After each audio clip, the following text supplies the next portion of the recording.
Welcome to the President's Diary, a weekly program where we highlight the work of His Excellency Dr. President Irfaan Ali.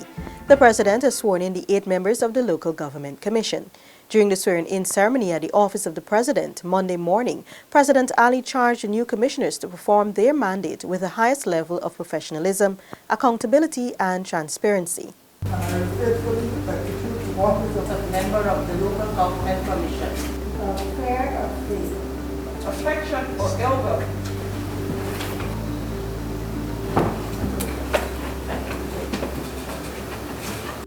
The President highlighted the importance of the Commission. Development, however, is foremost about improving the livelihoods of people.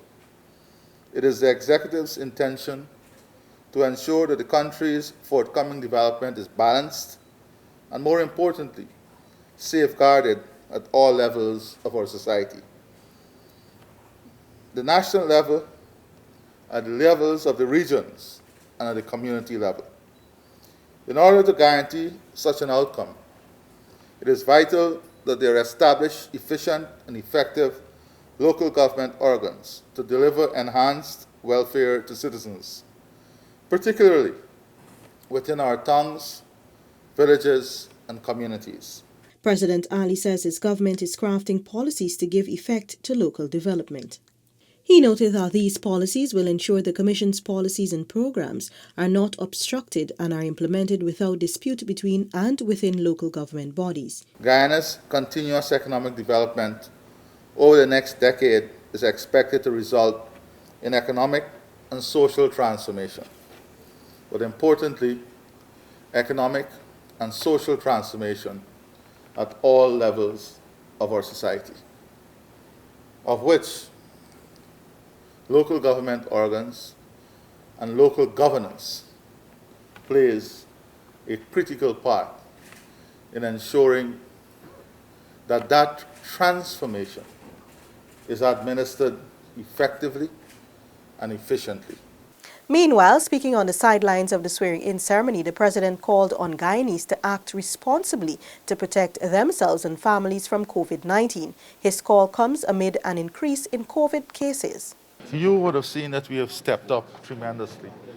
The task force has been doing more patrols, they're more aggressive.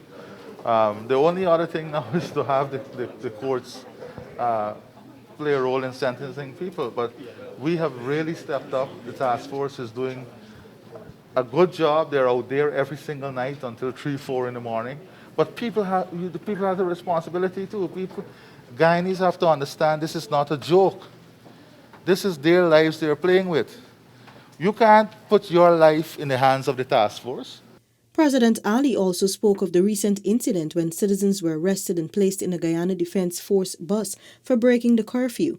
In a video circulating on social media, some people were seen jumping through the window of the bus in an attempt to escape from the task force. If you look at the army bus the other night, and you know, I see responsible people sharing this on social media as if it's some big joke.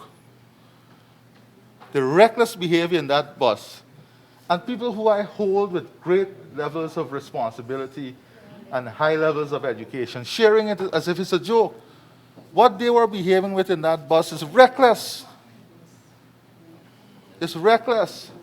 Also on Monday, His Excellency received a miniature model of the Bell 412 EPI helicopter, which Guyana received last month. The model was presented by Commanding Officer of the Guyana Defense Force Air Corps, Lieutenant Colonel Courtney Byrne, on behalf of Bell. The government purchased the Bell 412 EPI late last year to strengthen the capacity of the Guyana Defense Force to conduct aerial operations. Muslims are observing the holy month of Ramadan. President Ali, in his message, extended Ramadan Mubarak greetings to the entire Islamic community of Guyana and all Guyanese.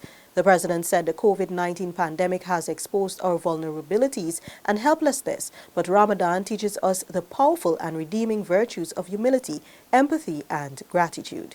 During this holy month, let us therefore never forget to express our gratitude for God's infinite love, mercy, and wisdom.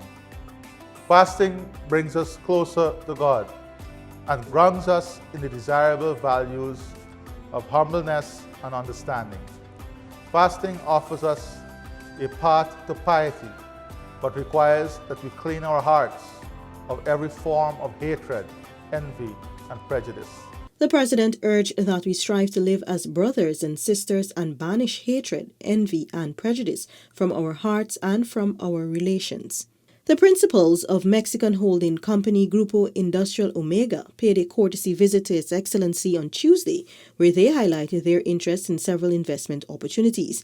Andres Holzer, Alejandro Garcia, and Federico Martinez met with the head of state at his office. They indicated that their company has investments in different areas, including Duffery, the largest conglomerate of duty-free shops in the world, construction, and oil and gas. Prior to meeting the president, they had indicated via a letter that they were interested in developing the international airports in Guyana and the tourism market. His Excellency has hailed the late Dr. Cheddi Jagan as the country's greatest citizen and said his contributions to the fight for democracy will forever be enshrined in Guyana's historical records.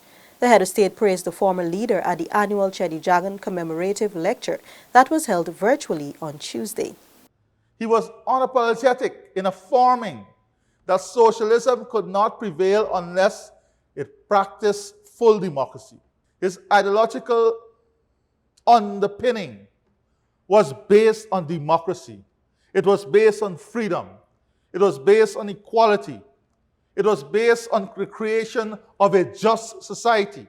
Dr. Jagan, President Ali said, never succumbed or compromised the democratic principle during the 28 years the party was cheated out of office.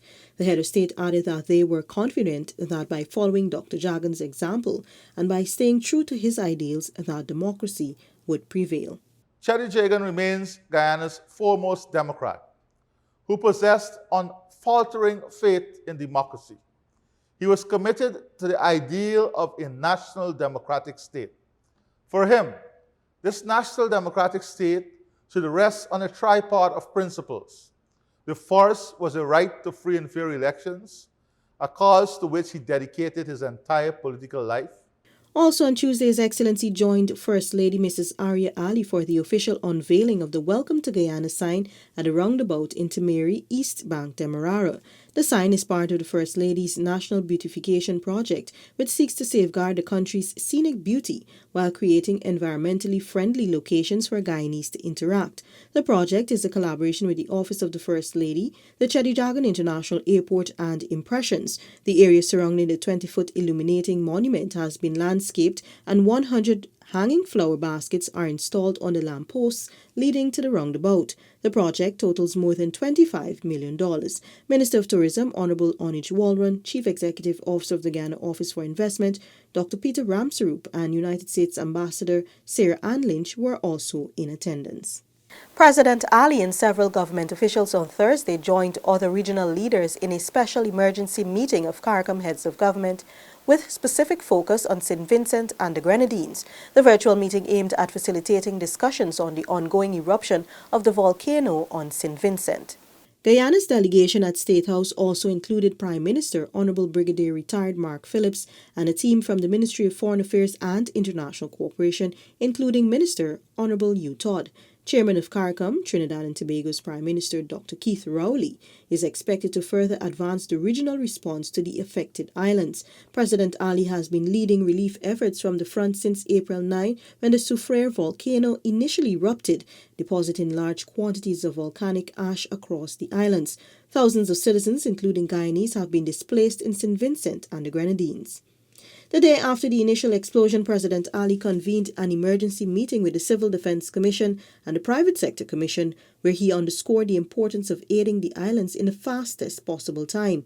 Prime Minister Phillips coordinated the efforts, and by Wednesday, with the support of the private sector, the first ship, Miss Mina, set sail with over 300 tons of emergency supplies, which included food, water, and protective gear. A second shipment, containing a 20-foot container with 800 cases of tropical mist water, 1,152 cases of rainforest water, and 400 cases of aqua mist water, left early Thursday.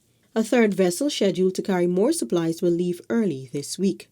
His Excellency Friday morning met Ambassador of the French Republic to Guyana, Antoine Joly, and a group of French Army officials. The The courtesy visit to the office of the President included Major General Javert Bousson, Senior Commander of the Armed Forces in French Guiana, and Brigadier General Thomas Lorne of the French Defense Procurement Agency. Other members of the delegation were Lieutenant Colonel Philippe Lamore, Defense Attaché, Captain Virginie Lestage, International Relations Division, Joint Armed Forces in French Guiana, and Mr. Valentin Aventino, Country Desk Officer for Suriname and Guyana with the Directorate General for International Relations and Strategy. The contingent had met on Wednesday with Minister of Foreign Affairs and International Cooperation, Honorable Hugh Todd, where they discussed the strengthening of military cooperation links between Guyana and France. This has been the President's Diary, where we took a look at His Excellency Dr. Mohammed Irfaan Ali's week of activities. Thanks for watching. Join us again next week.